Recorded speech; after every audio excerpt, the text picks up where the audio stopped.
The OIG decided to do this review because it was a burning question in the city. How many cops do we need? Do we have enough, and do we need more?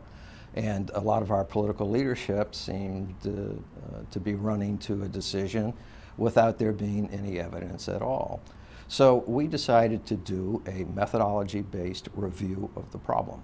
We hired an expert in sizing police forces. The NOPD had a representative on our procurement board.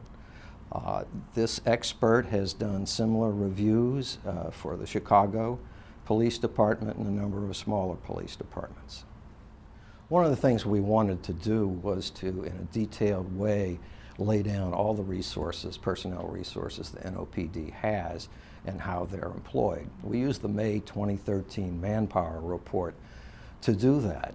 And what we found was that of the 1,215 sworn officers at that time, only 251, or 21%, were assigned to the platoons, which are responsible for answering calls for service. Other people in the district belong to narcotics squad, a task force, and there's some individual positions. The remainder of the sworn officers are in the headquarters. There is no accepted methodology for measuring the size of police departments.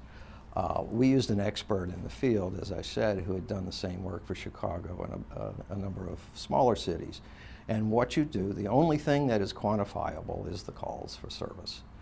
And what that means is it's the backbone. It is your mortgage. You pay it first before you go out to dinner.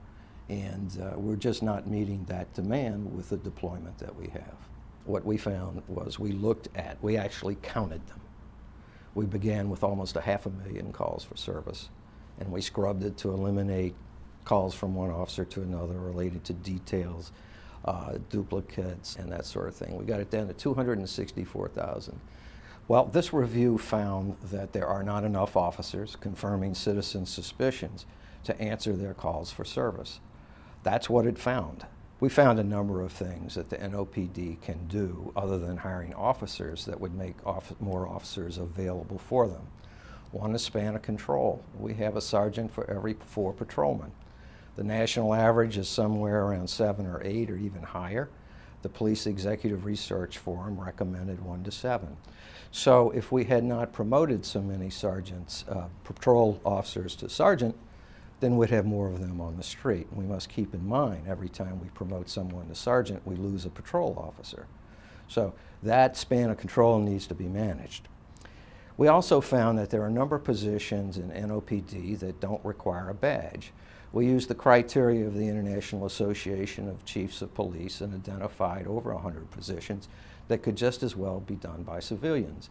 And the reason why you want non-sworn staff to do this is that they're much less expensive than any patrol officer.